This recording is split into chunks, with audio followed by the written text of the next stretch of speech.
வீர வணக்கம் வீர வணக்கம் வீர வணக்கம் வீர வணக்கம் வீர வணக்கம் வீர வணக்கம் வீர வணக்கம் வீர வணக்கம் வீர வணக்கம் வீர வணக்கம் வீர வணக்கம் வீர வணக்கம் உழைக்கும் வர்க்க உரிமை போரில் உழைக்கும் வர்க்க உரிமை போரில் உழைக்கும் வர்க்க உரிமை போரின் உழைக்கும் வர்க்க உரிமை போரில் முன்னோடி தலைவர்களே முன்னோடி தலைவர்களே முன்னோடி தலைவர்களே முன்னோடி தலைவர்களே வீர வணக்கம் வீர வணக்கம் வீர வணக்கம் வீர வணக்கம் உங்களுக்கு எங்கள் வீர வணக்கம் உங்களுக்கு எங்கள் வீர வணக்கம் உயர்த்தி பிடிப்போம் உயர்த்தி பிடிப்போம் உயர்த்தி பிடிப்போம் உயர்த்தி பிடிப்போம் உயர்த்தி பிடிப்போம் உயர்த்தி பிடிப்போம் உயர்த்தி பிடிப்போம் உயர்த்தி பிடிப்போம் நீங்கள் தாங்கிய கொடியினை நீங்கள் தாங்கிய கொடியினை உயர்த்தி பிடிப்போம் உயர்த்தி பிடிப்போம் உயர்த்தி பிடிப்போம் உயர்த்தி பிடிப்போம் red salute red salute red salute red salute நம்முடைய தோழர் படத்தை திறந்து வச்சோம். நம்முடைய தோழர் அனைவரும் மலரஞ்சலி செலுத்துறாங்க.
கோயிலில் செல் போட்டு சாமி செல் ஆமாம் பையனுக்கு பைக்கில் போட்டு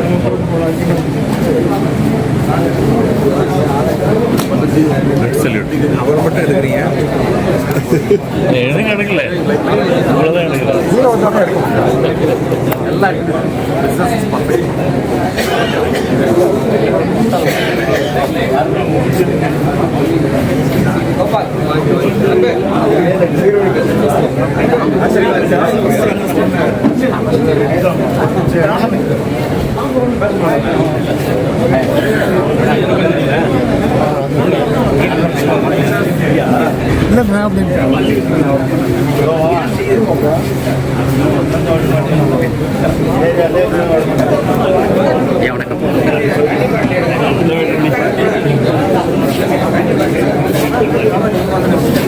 எப்பவுமே என் கூட தான் இருப்பீங்க, என் கூட தான் அது சார் பேசிட்டு இருக்கேன்.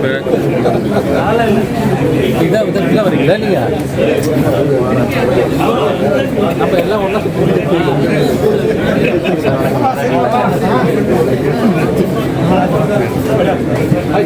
எல்லாம் லைன் போயிட்டு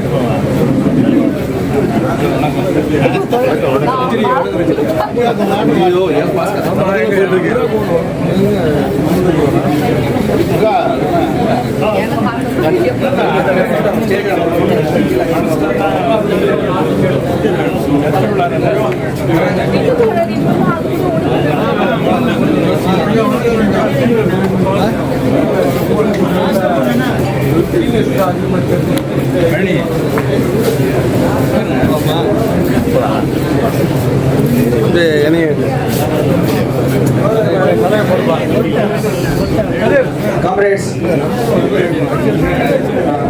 மூத்த தோழர் மெய்யழகன் சார் அவர்கள் வந்து மேடை கிடைக்கும். கேட்பேங்கண்ணா, என்ன கேட்பேங்க. கொடுங்க பிரிச்சு பாருங்க. நம்முடைய பென்ஷனர்ஸ் போராட்டத்தின் தலைவர் குமார் சார் அவர்களை மேடை கிடைக்கும்.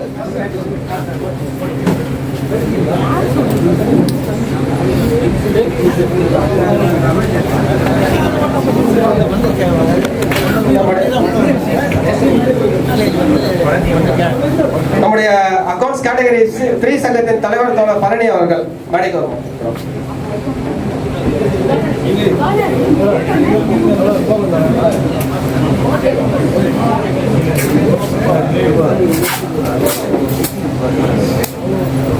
நம்முடைய ஏஓ சங்கத்திலிருந்து ரமா மேடம் அவர்கள்.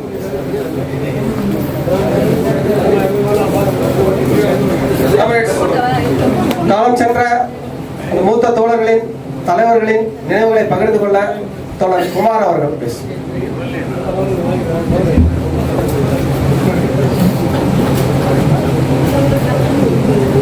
இந்த மாதிரி ஒரு கூட்டத்தில் பேசுறது ரொம்ப கஷ்டம் இருந்தாலும் எனக்கு முதலே வேற வழி இல்லாம நான் பேச ஆரம்பிக்கிறேன். நண்பர்களே, உங்கள் அனைவருக்கும் என்னுடைய சிரம் தாழ்த்தி வணக்கம் சொல்லுகிறேன்.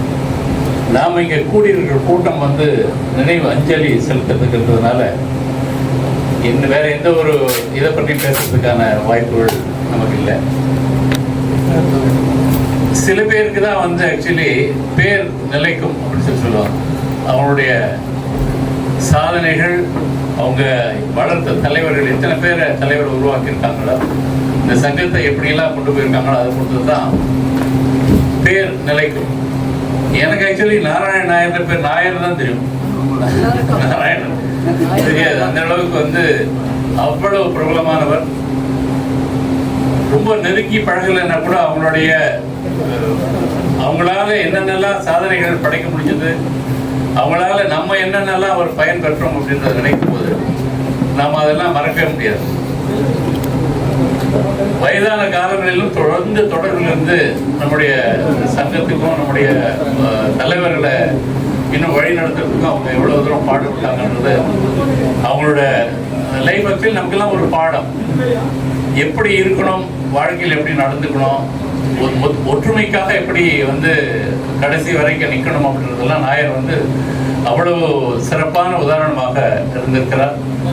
அவர் விட்டு சென்ற பாடங்களை நம்ம வந்து தொடர்ந்து நம்ம அமைப்பில் இருக்கவங்க அத்தனை பேரும் வந்து அதை ஒரு பாடமாக எடுத்துக்கணும். அவருடைய புகழ் நீண்டு நிலைக்கணும். அவருடைய பேர் அவருடைய குடும்பத்தாருக்கும் நம்முடைய அஞ்சலியை செலுத்துவோம். அவருடைய புகழ் நீண்டு நிலைக்கணும். அவர் மாதிரி நிறைய பேர் இன்னும் உருவாகணும். நமக்கு தேவை, நிறைய தேவைகள் இருக்குது. நம்முடைய இப்போ பணியில் இருக்கிற தோழலாக இருந்தாலும் சரி, ஓய்வு பெற்றவர்களாக இருந்தாலும் சரி, வழி நடத்துறதுக்கு முறையான ஆட்கள் வேணும். சங்கத்தினுடைய நடவடிக்கைகள்லாம் ஒத்துழைப்பு கொடுத்து எல்லாத்தையும் மேலே கொண்டு போகணும். இதுக்கெல்லாம் நம்ம வந்து நாயரோட வாழ்க்கையை பாடமாக எடுத்துக்கணும். அவர் கூடவே இன்னைக்கு படத்திறப்பில் கேடிஎஸும் ஒரு மிஸ்டர் ராயன், பிஜேசி ராயன் வந்து நினைவு கொள்கிறோம். அவங்க மறைந்து சில நாட்கள் ஆனாலும் அவருடைய நினைவு கொண்டு அவருடைய புகைப்படத்தை இங்கே திறந்து வச்சதுக்காக இந்த அசோசியேஷனுக்கு என்னுடைய நன்றியை தெரிவித்துக் கொள்கிறேன். அவருடைய சாதனைகளையும் நாம் நினைத்து பார்க்க வேண்டிய நேரம் இருக்கிறது. இருந்தாலும் சமீபத்தில் இப்போ மறைந்த திரு நாயர் அவர்களை போற்றி அவருடைய புகழ் பாடி அவருடைய வழி நடப்போம் என்ற உறுதியேற்று நாம் அமைவோம். நன்றி. Thank you sir. அடுத்து நம்முடைய கான்ஃபெடரேஷன் தலைவர் தோழர் ஆர் பி சுரேஷ் அவர்கள்.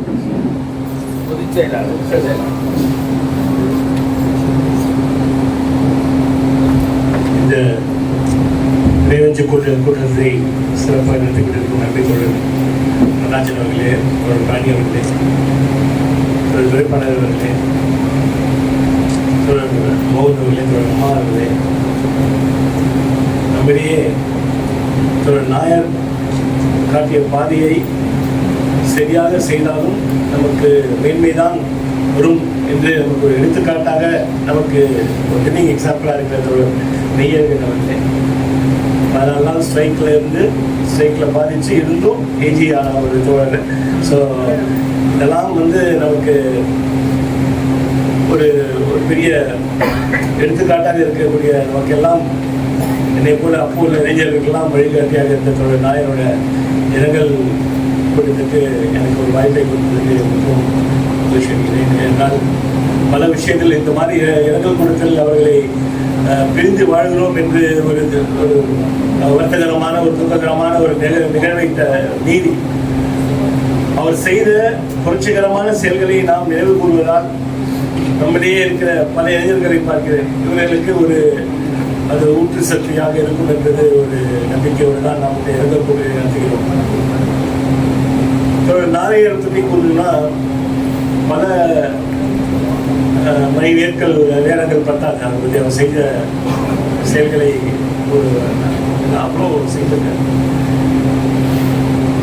தட் விதவுட் எனி பாம், ஒரு பெரிய ஒரு இது இல்லாமல் சைலண்டாக அவர் பாட்டு அவர் வேலையை செய்துகிட்டே இருப்பார். அது ஒவ்வொரு அவர் செய்து முடித்த ஒவ்வொரு தருணத்திலையும் நமக்கு அதோட இம்பேக்ட் உடனே தெரியும். இந்த மாதிரி ரொம்ப நெருக்கமாக இருந்து வேடிக்கை பார்த்து கொண்டு இருக்கிறது சொல்றதை விட கற்றுக்கொண்ட அப்போ உள்ள தொழில் இளைஞர்களும் நானும் போகிறேன். ஏனென்றால் நம்ம ஆடிட் ஃபெட்டரிட்டி, ஆடிட் அக்கௌண்ட்ஸ் ஃபெட்டரிட்டி எல்லாம் ஒன்றா இங்கே மீட் பண்ணுவோம். மீட் பண்ணும்போது 82 and 83 அந்த தொழிற்சங்கத்தை தவிர நமக்கு என்னை மாதிரி தொழிலாளர்களுக்கு வேறு எதுவுமே தெரியாது. அந்த அந்த தருணத்திலே தொழிற்சங்கம் தான் எல்லாமே இருந்த ஒரு காலம். அப்பொழுது அது மாதிரி இருக்கிறவர்களை எப்படி ஒடுக்கணும்னு அப்போ உள்ள அட்மினிஸ்ட்ரேஷன் ரொம்ப தீவிரமாக இருக்கிறவங்க தெரியும். இப்போ வேற மாதிரி ஒடுக்குறாங்க, அப்போ வேற மாதிரி ஒடுப்பாங்க. ஸோ அது மாதிரி ஸ்ட்ரைக்கு போராட்டம் தொடர்ந்து செய்வதனால் என்னை ஒரு தான் இந்த ஃப்ரெஷ்ஷாக கருதி இவனை முதல்ல இந்த டிபார்ட்மெண்ட் விட்டு அனுப்பிச்சிடணும் எப்படியாவது சொல்லிட்டு ஒரு பெரிய ஒரு சார்ஜ் ஷீட் எனக்கு கொடுத்தாங்க. இன்னொன்று நம்மளுக்கு என்ன நம்ம நாயர் இருக்காரு போவோம்னு சொல்லிட்டு நேரத்தோட தொழிற்பாடு சொல்லிட்டு நேரங்க நாயத்தோட அந்த எம்சிஏ அக்கௌண்ட்ஸ் பார்த்தோம். உட்காந்து அவர் கேட்ட எல்லாத்தையும் எதாவது நரேட் பண்ண எங்கெல்லாம் என்ன சொல்லி சார்ஜ் ஷீட் ரூல் பண்ணி சார்ஜ் ஷீட் இதுக்கு போராட்டத்தை ஆர்கனைஸ் பண்ணுது. நான் எதுக்கு இல்லை, போராட்டம் ஆர்கனைஸ் பண்ணி டேரக்டரை கேரோ பண்ணி அது மாதிரி திங்ஸ்க்கு. அதனால் இட்ஸ் இப்போ பார்ட் இந்த லைஃப். இப்போ யாரோன்னு சொன்னாலே அது பேக் போர்ட் மாதிரி ஆகிடுது. அப்புறம் நம்ம அதை செய்வோம். அப்போ நாயர் எனக்கு ஒரு 15 பக்க லெட்டர் ஒரு ரிப்ளை எழுதி கொடுத்தேன். 15 pages. Every word of it was so relevant and could not be opposed or replied to by the administration. They dropped the charge sheet. The charge sheet drop பண்ணது மட்டும் இல்லாமல் அதுக்கு பதிலே கொடுக்கல. அப்புறம் நான் எழுதி தொடங்கிட்டேன். நான் 15 பக்கம் பதில் கொடுத்துருக்கேன்னா எனக்கு என்ன நீங்கள் எது கொடுக்க போறீங்க? You haven't replied at all. What about my charge sheet? What is this thing? பதிலே கொடுக்கல கடைசி. So that is the effect of அதான் நாயர்ஸ் எஃபெக்ட்.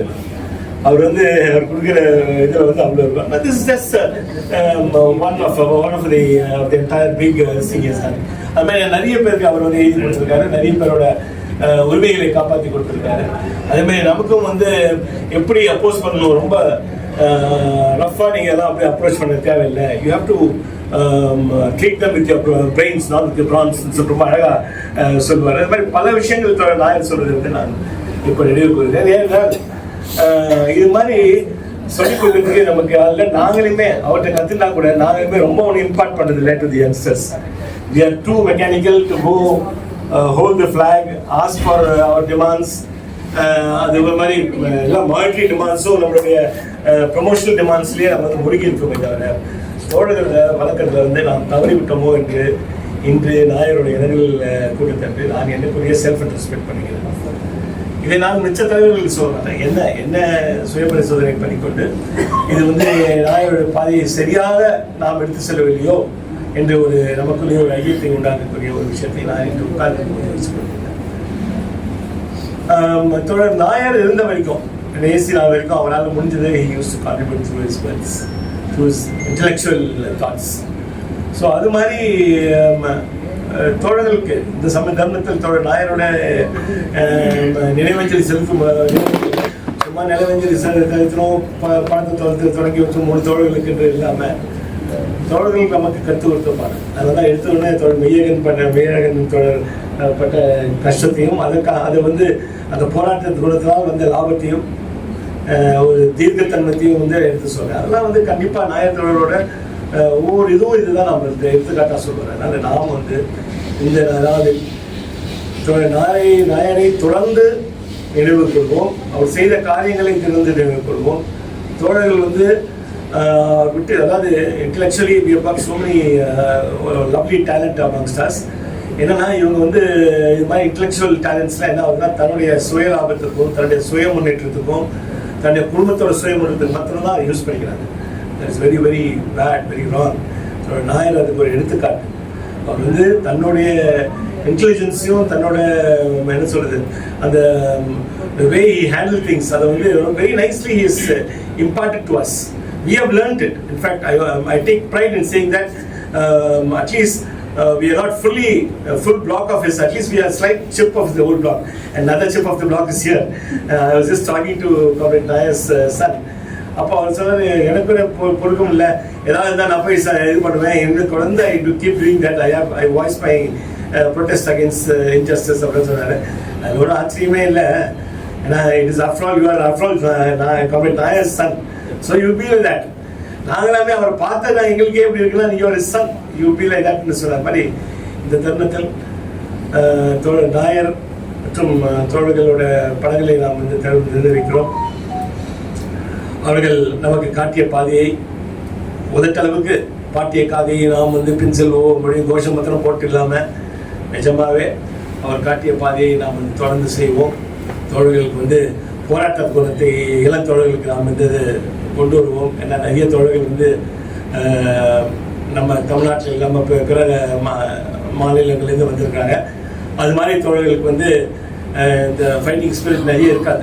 தமிழ்நாடு, கேரளா, ஆந்திரா மாதிரி தோழர்கள் மட்டும்தான் இந்த சவுத் இருக்கிற தோழர்கள் தான். I don't think I am sectarian, I am not so, I am telling the fact. இது மாதிரி தோழர்கள் தான் நம்ம போராட்டத்தில் நிறைய நம்மளுக்கு ஏன்னா நம்ம போராடியே பழகிறதுனால நமக்கு அந்த போராட்டத்தில் ஈடுபடுற ஒரு தன்மை வருகிறது. இங்கே பார்த்தோன்னா நம்ம ஒரு நார்த் இந்தியன் காங்கிரஸ் சனி பேர் இங்கே அப்பாயிண்ட் இருக்காங்க, ஒருத்தர் கூட நான் பார்க்க முடியல, ஃபேஸ் காணும். அதை தான் நம்ம ஃபெயில் ஆகிறோம். அவங்களை உள்ள கொண்டு நம்முடைய போராட்ட குணங்களை அவங்களுக்கும் கற்றுக் கொடுத்து அவர்களுக்கு நாயர்னு எங்களுக்கு ஒரு தோழர் இருந்தார், அவர் இப்படிலாம் எங்களுக்கு சொல்லிக் கொடுத்தாரு, நாங்கள் அதனால இப்படிலாம் இருக்கோம் அப்படின்றத அவர்களுக்கு நாம் சொல்லிக் கொடுத்தால்தான் நாம் உண்மையாகவே தோழர் நாயருக்கு செய்கிற ஒரு பெரிய அஞ்சலியாக இருக்கும்ன்றது என்னோட கருத்து. கண்டிப்பாக தோழர்கள் தொடர்ந்து நம்ம இந்த தோழர் நாயர் நமக்கு சொல்லிக் கொடுத்ததை மிச்சர்களுக்கும் சொல்லிக் கொடுப்போம். கண்டிப்பாக இந்த தோழர் நாயரோட பாதை பயணம் நம்மால் தொடரும் என்று கூறிக்கொண்டு இந்த வாய்ப்பை அனைத்து தோழர்கள் நன்றி தெரிவித்துக் கொள்கிறேன். குலாம் சிந்தாபாத், நாயர் தோழர் சிந்தாபாத். Thank you comrade. அடுத்து தலைவர் துரைபாண்டியன் அவர்களுக்கு.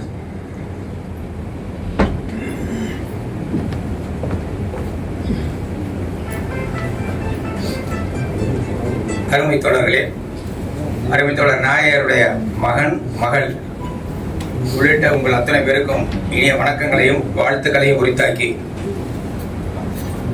இங்கே இருக்க 3 தலைவர்களோடும் நான் ஒன்றாக இருந்து வேலை செய்திருக்கிறேன்.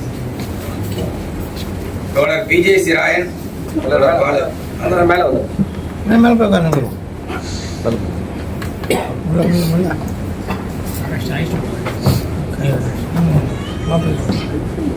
இந்த 3 தோழர்களையும்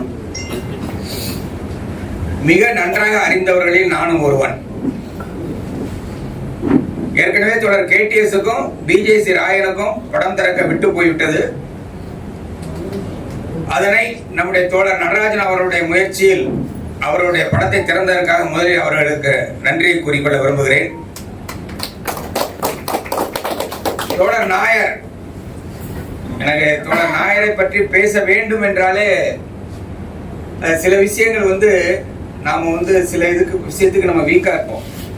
அந்த மாதிரி நாயரை பத்தி என்னால பேசுறேங்கிறது எவ்வளவு முடியும்னு தெரியல. ஆனா நான் சில விஷயங்களை நான் சொல்றேன். இன்னைக்கு இருக்கிற பல பேர் கத்துக்கணும். இன்னைக்கு நாயருடைய எழுத்து பல உயிர்களை காப்பாற்றி இருக்கிறது. சர்வீஸ்ல இருந்து டெர்மினேட் ஆன பல பேர் மறுபடியும் வேலைக்கு வந்தார்கள் என்று சொன்னால் அதற்கு நாயருடைய எழுத்தும் அவருடைய அறிவும் காரணமாக இருந்திருக்கிறது. தொடர் பாலுதான் இப்பொழுது நம்ம சங்கத்துக்கு ரத்த சாட்சியா, என்னை விட சீனியர் அவர் தான். ஒரு to some extent comrade Meyyazhagan, Babu, Sukumar இவங்கெல்லாம் இருக்காங்க. அது 78ல நம்ம ஜாயின் பண்றோம். ஆனா நம்ம சங்கம் எப்படி இருந்தது 73ல? 73ல போராட்டம் நடத்தி 23 தோழர்கள் சஸ்பெண்ட் செய்யப்பட்டார்கள். 8 தோழர்கள் டெர்மினேட் செய்யப்பட்டார்கள். டெர்மினேட் ஆன தோழர்கள் வரல. அதுல 2 பேர் தான் ரொம்ப கஷ்டப்பட்டாங்க. அந்த டீடைல்ஸ் போல அந்த 73ல இருந்து 76 வரையில் சங்கத்தை நடத்தியதில் முக்கியமான பொறுப்பு வகித்தவர் அருமை தோழர் நாராயண நாயர். ஏன்னா அவர் சஸ்பெண்ட் ஆகல. 4 பேரை சொல்லி ஆகணும். காம்ரேட் நாராயண நாயர், எம்ஜி சுப்பிரமணியம், உங்களுக்கு எத்தனை பேருக்கு ஞாபகம் இருக்கு? எம்ஜி சுப்பிரமணியம், எம்கே வாயிசன் ஞாபகம் இருக்கா? காம்ரேட் செல்லையா. இந்த 4 பேருக்கு என்ன வேலைன்னா, நம்ம சஸ்பெண்ட் ஆகி டிஸ்மிஸ் ஆகியிருக்க தோழர்களுக்கு காம்பன்சேஷன், இழப்பீடுக்காக பணத்தை அலுவலகத்தில் சென்று வசூலிக்கணும். அடுத்தது சப்சிடிஸ்லயும் வசூலிக்கணும். நாம பணம் வசூலிக்க போனா பின்னாடி அட்மின் நேம குறிச்சு கொடுத்து அவங்களை விரட்டான். நான் இவைகளையும் மீறி அந்த 73ல் இருந்த தாக்குதலில் இருந்து நாம் எழுந்து வருவதற்கு காரணமாக இருந்த தோழர்களில் ஒருவர் அருமை தோழர் நாராயண நாயர். அவர் அந்த 73ல இருந்து 76 வரையில சத்யநாராயணனும் தலைவராக இருந்தார். ஞாபகம். நாயர்கிட்ட அப்படி என்ன சிறப்பான குணம் இருக்கு? நான் 78ல ஜாயின் பண்ணேன். 78 அக்டோபர்னா ஜனவரி 79ல மெம்பர் ஆகி ஆக்டிவ் காம்ரேட்டா வந்துட்டேன். ஏன்னா ஜனவரி 79ல வந்து ஃபர்ஸ்ட் ஃப்ளோர்ல ஒரு மீட்டிங் நடந்தது. கரெக்டான ஃபர்ஸ்ட் ஃப்ளோர்ல. அப்ப ரொம்ப நாளைக்கு அப்புறம் நம்ம ஆர்கனைஸ் பண்ணி ரீஆர்கனைஸ் ஆகி ஃபர்ஸ்ட் ஃப்ளோர்ல ஒரு தர்ணா நடத்துறோம். அந்த தர்ணாவுல சிடிஎன் திருத்தணிகேசன் ஸ்லோகன் போட்டுக்கிட்டு இருக்கார். அவருக்கு குரல் தொண்டை மறந்து போய் குரல் வரல. அப்ப அதை கண்டினியூ பண்ண யாராவது வேணும்ல. அப்ப நான் ஸ்லோகன் போட ஆரம்பிச்சிட்டேன். அப்படி ஸ்லோகன் போட ஆரம்பிச்ச உடனே கமிட்டில எல்லாரும் பதவி போயிட்டாங்க. என்சிஆர் அதெல்லாம் கிடையாது, இன்னமும் இந்த பயன்லாம் இங்க வரவே கூடாது. ஏன்னா டெம்பரரி எம்ப்ளாயிஸ் 8 பேர் டெர்மினேட் ஆயிருக்கிற ஒரு சூழ்நிலை அது. இப்படிதான் என்னுடைய அனுபவம் தொடர்ந்தது. 73க்கு பிறகு 76க்கு பிறகு நாயர் தலைவராகவோ செயலாளராகவோ இருந்தது இல்லை.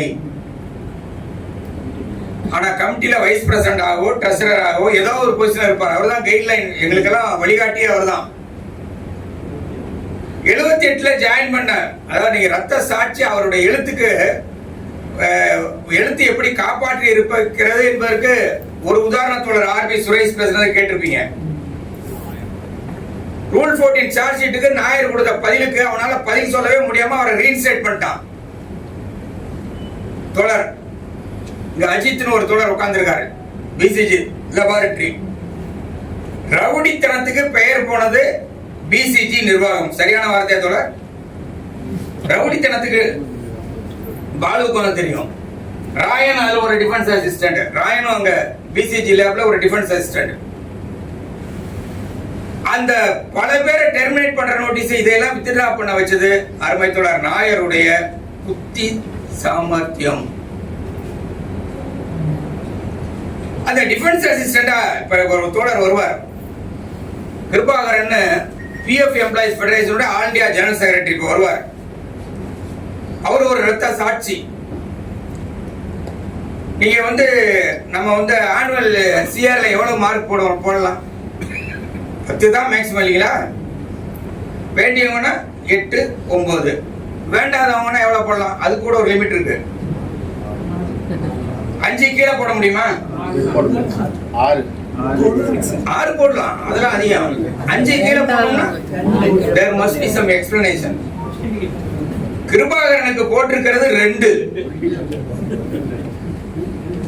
கிருபாகரனுக்கு போட்டிருக்கிறது 2.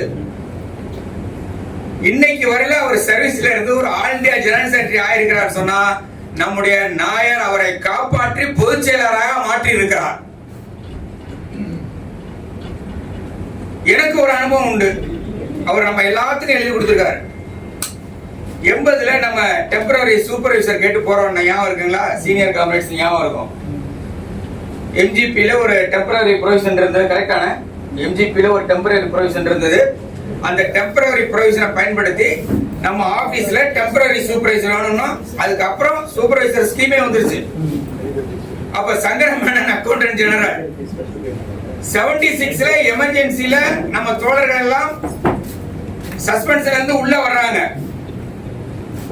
80ல ஏப்ரல்ல எனக்கு டெர்மினேஷன் நோட்டீஸ் கொடுத்துட்டார்.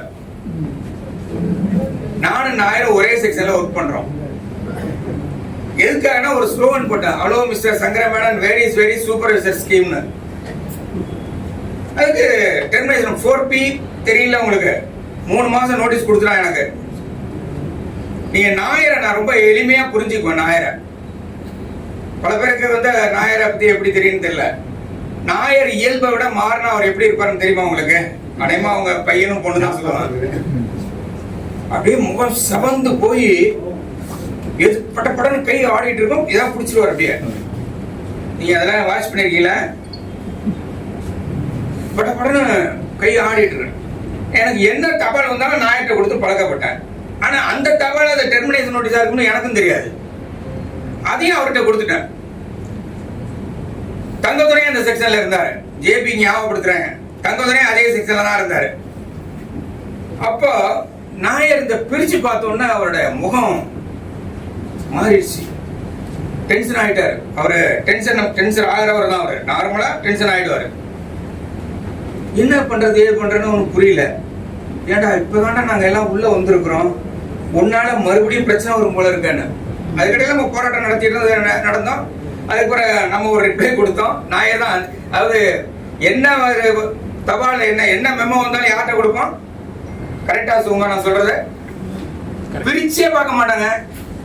இந்த நம்பிக்கை நீ யோசிச்சு பாருங்க. இப்ப எல்லாம் ஓடுறோம், கொஞ்சம் பேரு மெமோ கொடுத்துருவானேன்னு ஓடுறோம், அப்புறம் கொடுத்துட்டானேன்னு ஓடுறோம். என்ன மெமோ அட்மின்ல கொடுத்தாலும் பிரிக்கிற பழக்கமே கிடையாது. நாயர்கிட்ட கொண்டு போய் கொடுத்துருவோம்.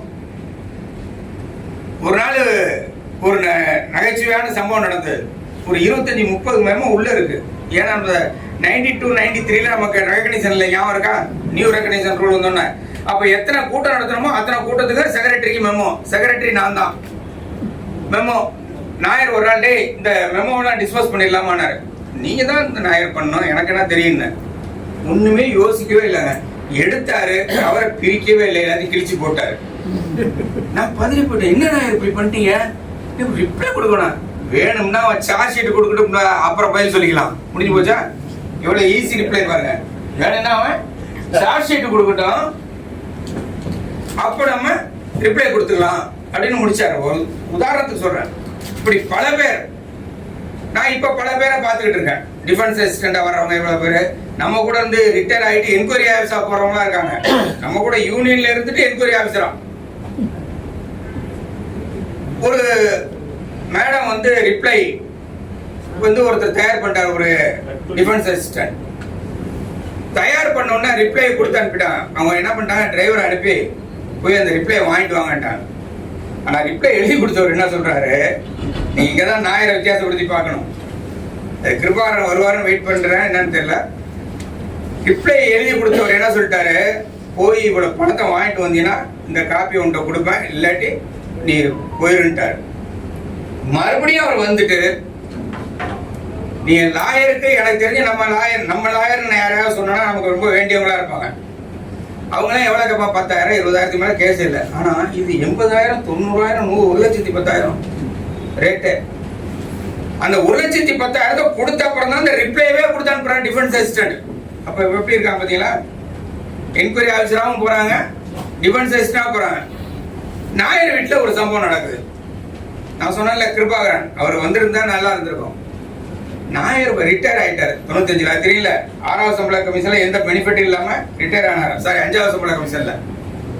அவரும் ஜிப்பா சுந்தரத்துக்கு எந்த பெனிஃபிட்டும் கிடையாது. ஆனா எல்லா போராட்டத்திலையும் நம்மோடு கலந்து கொண்டார்கள்.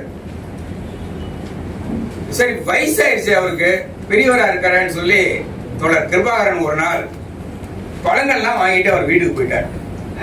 ஏன்னா உட்காந்து மணிக்கணக்கா உட்காந்து எழுதிக்கிட்டு இருக்காருங்கிறது உண்மை. ஆனா அந்த பழத்தை வாங்கிட்டு போனோம்னா என்ன ஆயிடுச்சுன்னா, நாயர் இஸ் வெரி பேட் அப்படின்ட்டார். சரி, Nair it is very bad அவர்னு சொல்றோம். நாயரோட ஒய்ஃப் என்ன சொல்லிட்டாங்கன்னா, கிருபாகரன் புறப்படும் போது நல்லா கம்பேர் பண்ணி பாருங்க.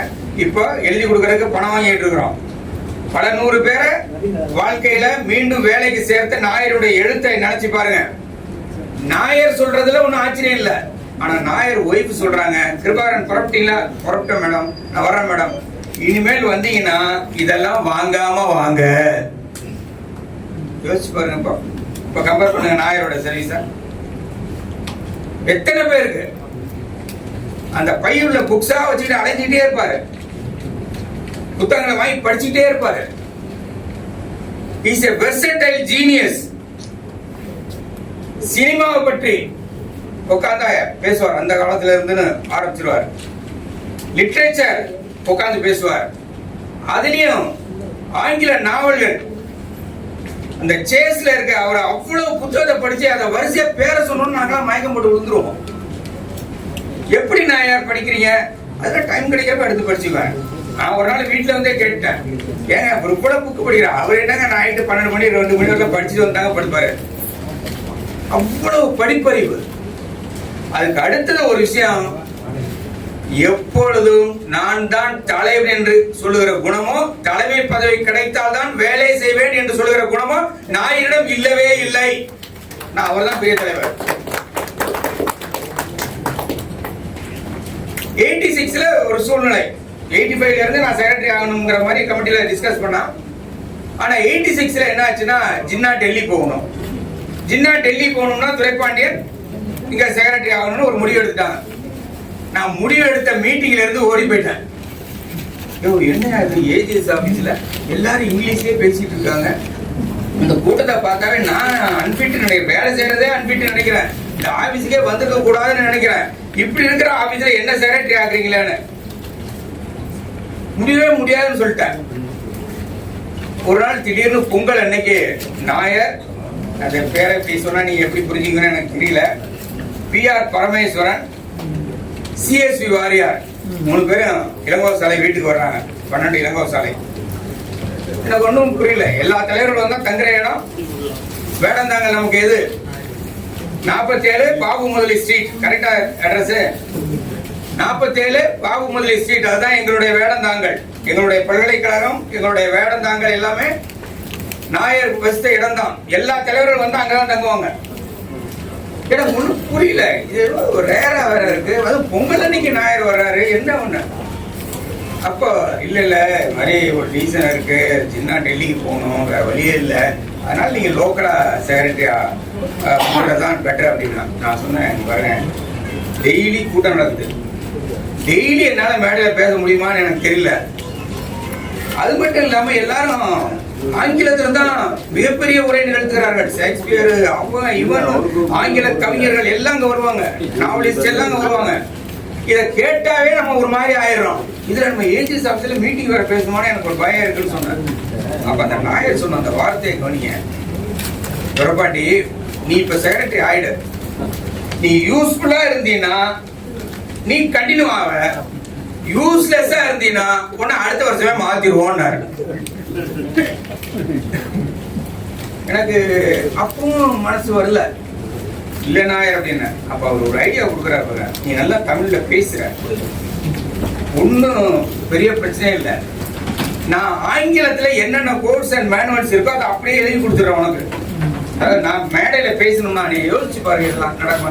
இப்ப யாராவது மேடையில பேசுறோம்னா யார்ட்டையாவது கன்சல்ட் பண்றோமா? நான் என்ன கன்சல்ட் பண்ணுவேன், நான் வரும்போதே என்ன பேசணும்னு கேட்டுட்டு இருக்கேன், எதை சொல்லலாம் அப்படின்னு. நாயரும் ஜிப்பா சுந்தரமும் எனக்கு நோட்ஸ் தயார் பண்ணி வைப்பாங்க. நான் அடுத்த நாள் மீட்டிங்னா லஞ்ச் ஹவர்ல நான் பேசணும்னா பாலு நானும் தான் பேசுவோம், நானும் பாலு தான் தமிழ்ல பேசணும்னு நினைக்கிறேன் மேடையில. கிட்டத்தட்ட நாங்க 2 பேரும் பட்டிமன்ற பேச்சாளர் வரை பேசிட்டு இருப்போம்.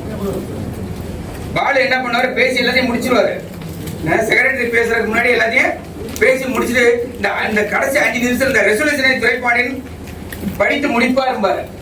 இந்த படிச்சு முடிக்கிற இந்த டைமை நான் பயன்படுத்தி நான் பேசிடுவேன். ஒரு போட்டி பேச்ச மாதிரியே இருக்கும். நானும் பாலுவும் மேடையில் தமிழ்ல பேசும்போது அப்போ உட்காந்து நோட்ஸ் எல்லாம் எடுத்து கோட்ஸ் அண்ட் மேனுவல்ஸ் கோட் பண்ணி கொடுப்பாரு. அதை எனக்கு தகுந்தாற்போல் தமிழில் மாற்றிக்கொண்டு பேசுறோம். அவ்வளவுதான். நான் மட்டும் இல்ல, பல பேருக்கு. அதாவது தமிழ்நாட்டுல சென்ட்ரல் கவர்மெண்ட் எம்ப்ளாயிஸ் எங்கெங்க இருக்கிறாங்களோ அவங்க எல்லாத்துக்கும் ஒரு நம்பகமான பணம் சம்பாதிக்கிற டிஃபென்ஸ் அசிஸ்டன்ட் இல்ல, பணம் சம்பாதிக்கிற என்கொயரி ஆபீசர் இல்ல, காசு ஒரு பைசா கூட வாங்காமல் தோழர்களை காப்பாற்றுகிற ஒரு காவலனாக இருந்தவர் அருமை தோழர் நாராயண நாயர். எனக்கு நிறைய சொல்லணும்னு தோணுது. நேரம் கருதி நான் ஒருத்தனே பேசி முடிச்சிடக்கூடாது. நந்து வேற போன அவங்க கம்பெனியில வந்து மீட்டிங் கூப்பிட்டுருக்காங்கன்னு சொன்னாங்க. அதுக்கு அடுத்தது என்னன்னா பர்சனலி ஆல்சோ இதெல்லாம் இப்ப காணாம போயிடுச்சுங்க. உங்களுக்கு ஒரு பிரச்சனை என்று சொன்னால் எல்லா விதமான உதவி செய்வதற்கு எப்பொழுதும் தயாராக இருப்பவர் நாயர். நம்ம ஏஜி டிஏஜி பேச போவோம். நான் செக்ரட்டரி, நான் தான் ரொம்ப நாளா செக்ரட்டரியா இருந்தவன். ஏஜியோட செக்ரட்டரி என்ற சொல்லுவாங்க, வரும்போது நாயரையும் ஜிப்பா சுந்தரத்தையும் கூட்டு வராதுன்னு சொல்லிடுவாங்க. நான் என்ன பண்ணுவேன், நாயரையும் ஜிப்பா சுந்தரத்தையும் கூப்பிட்டு தான் மீட்டிங்கே போவேன். அப்பவே அந்த ஏஜிக்கு புரிஞ்சு போயிரும்ல என்ன பர்பஸ்னு. பதில் எழுதும் போது நாயரும் ஜிப்பாவும் என்கிட்ட கேட்பாங்க. ஜிப்பாவும் அதே மாதிரி தான். என்னடா உடனே ஸ்ட்ரைட்டாவே அக்செப்ட் பண்ணிக்கலாமா, இல்ல நான் சுத்தி விட்டுருங்க. எழுதுவாரு பாருங்க, ரிங்கா ரிங்கா ரோசஸ் மாதிரி ரவுண்டா எழுதி. அவன் ஒரு நாள் அந்த ஏஜ் கூப்பிட்டு கேட்கிறாரு, நீ என்னங்க பதில் எழுதிருக்கீங்கன்னு கேட்கிறாரு. சார் நீங்க you're well learned accountant general, நீ you're asking me poor clerk அப்படின்னாரு. என்னையா பதில் எழுதிருக்காரு. சில சமயங்கள் இந்த பதில பார்த்துட்டு அவங்க அது மேல பேசுறதே கிடையாது, அந்த இஷ்யூக்கே வர்றதே கிடையாது. இப்படி பல விஷயங்களை சொல்ல முடியும். அதே மாதிரி ஒரு விஷயத்த ஒரு அத்தாரிட்ட பேச போறோம்னா என்ன தோணும், நம்ம தயார் பண்ணணும் இல்லைங்களா. தயார் பண்ணி நம்ம ஆர்குமெண்ட் வைப்போம். நாயர் என்ன ஆர்குமெண்ட் வைப்பாரு தெரியுங்களா, ஏஜி என்ன பதில் சொல்லணும்னு இவர் சொல்லி அனுப்பிடுவார்.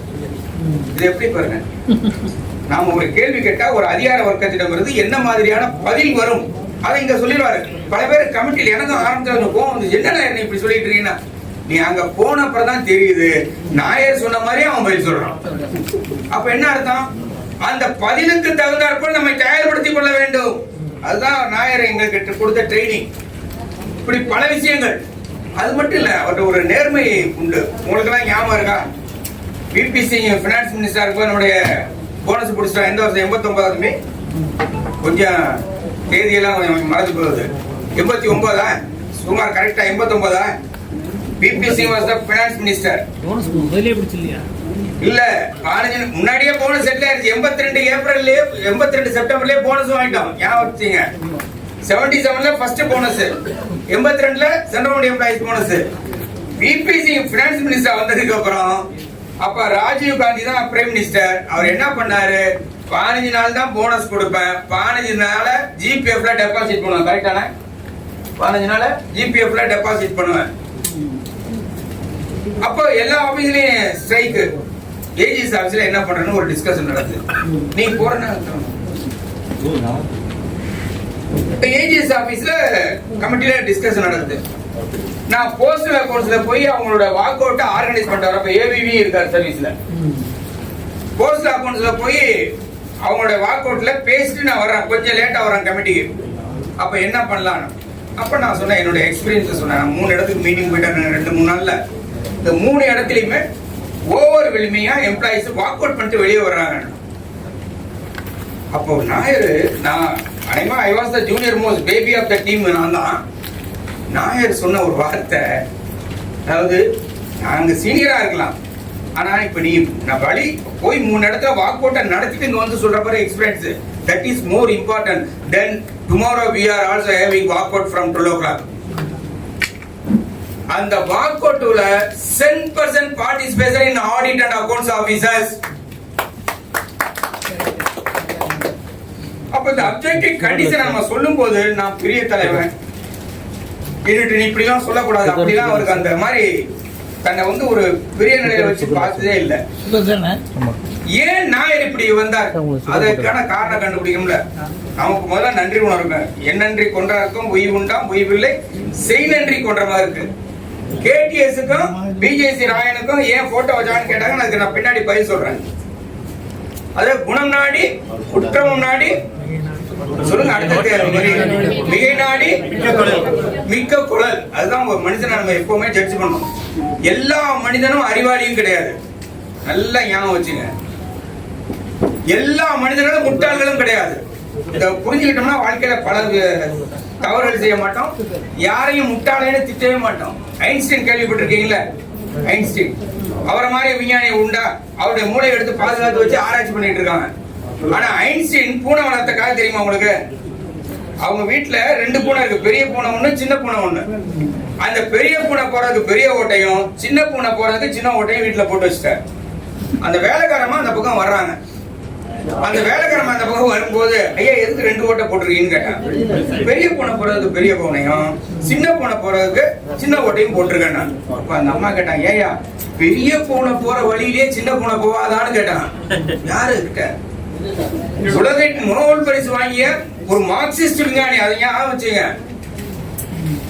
அப்ப நாயர் இவ்வளவு விஷயங்களை டாலரேட் பண்ணார்ல, இதுக்கு என்ன காரணமா இருக்க முடியும்? ஏன் அவர் அப்படி இருந்தார், நம்ம அப்படி இருக்க மாட்டார்? நம்மள பல பேர் அப்படி இருக்க மாட்டார். ஏன்? அவர் கொண்ட கொள்கையின்பால் அவர் வைத்திருந்த நம்பிக்கை. அவருடைய கொண்ட அவர் விரும்பிய கொள்கை என்ன? சாகர வரைக்குங்க. அதாவது நான் ஹாஸ்பிட்டல்ல நான் போகும்போது பிரதிபா அதாவது அணுனா தான் தெரியும் எல்லாத்துக்கும். நாங்க ஒரு 5-6 பேர் அங்க இருந்தோம். நீங்க அங்கிள் நீங்க வந்து பார்த்துட்டாவது போயிருங்க. அது வரையில அவர் முகத்துல எந்த விதமான மாற்றங்களும் இல்லாம இருக்காருங்க. நான் போய் பார்த்தவுடன் சிரிக்க ஆரம்பிச்சிட்டாரு. பிரதிபா அணு கேக்குறாங்க, இவ்வளவு நேரம் நாங்கெல்லாம் நின்றுட்டு இருக்கோம் பார்த்துட்டு இருக்கோம், நீங்க சிரிக்கவே இல்லை, இப்ப துரைப்பண்ணை பார்த்தோன்னா சிரிக்கிறீங்களான்னு கேட்டா அதுக்கும் சிரிச்சுட்டாரு. ஒரு அதாவது ஐடென்டிஃபையிங் த கேடர்ஸ். அதே மாதிரி முதல் நாள் நான் போய் 27ஆம் தேதி வந்தேன். 27 தான் நினைக்கிறேன். நான் வந்துட்டு வந்தேன். மேடம் மிஸ்ஸஸ் நாயர் வந்து யார்? நானும் அஜித் தான் போனோம்னு நினைக்கிறேன். அஜித் நம்ம 2 நாயர் நீ இருந்தீங்களா? இல்ல நானும் அஜித் தான் போனோம். அவங்க சொல்றாங்க யார் வந்திருக்காங்கன்னு தெரியுதா? நாயரை கேட்கிறாங்க பாருங்க. அவர் கடைசியா சொன்ன வார்த்தையும் அதுதான், யார் வந்திருக்கிறார்கள் தெரியுதா? நானும் அஜித் முன்னாடி நின்று இருக்கோம். என்னை பார்த்து கையை வந்து தூக்க முடியல. கையை வீங்கி இருக்கு. அவங்க கட்டி வச்சிருந்திருக்காங்க, அதுக்கப்புறம் ஊசி போட்டிருக்காங்க, எல்லாம் கையை வீங்கி இருக்கு, தூக்க முடியல. கையை அப்படி தூக்க முயற்சி பண்ண கரெக்டாமா நான் சொன்னது? அவர் லீடர். அப்புறம் மறுபடியும் மலையாளத்தில் அவங்க கேட்கிறாங்க, இங்க வந்து நின்றுட்டு இருக்க இவருக்காக நீங்க எழுதிக்கிட்டு இருப்பீங்களா, பக்கம் பக்கமா எழுதிட்டு இருப்பீங்களா, இவர் யார்? அஜித்தை காட்டி கேட்கிறாங்க. பிசிசி லேபரேட்டரியோட general secretary. Is a victimised comrade, still he is out of service. அவரை கேட்கிறாங்க. அவங்க மலையாளத்துல சொல்றாங்க, உங்களை அறிமும் நோக்கும் அப்படின்னு சொல்றாங்க. அதுக்கு அவர் சொல்ற இதுதாங்க அவர் கடைசியா பேசினது. அன்னைக்கு ஏர்லி மார்னிங் போன் வந்த உடனே நான் பதறிட்டேன். 29ஆம் தேதி காலையில அந்த போன் வந்த உடனே பதறிட்டேன். எனக்கு ஏன்னா நீலா வந்து போன் பண்ணதே இல்லை. நீலா 6 மணிக்கு காலையில போன் பண்றாங்கன்னா என்னவா இருக்கும்? எனக்கு அப்பவே விஷயத்தை நான் புரிஞ்சுக்கிட்டேன். ரொம்ப கம்போஸ்டா நம்ம என்ன அதை வந்து அவங்க என்ன சொல்றாங்க கேட்கணுமே கேட்டுக்கிட்டேன். அது இந்த மாதிரி நாயர் வாழ்ந்தது மறைந்தது என்பது எதனை காட்டுகிறது என்று சொன்னால், அவர் மார்க்சிசத்தின் மேல் வைத்திருந்த நம்பிக்கை. இதுதாங்க.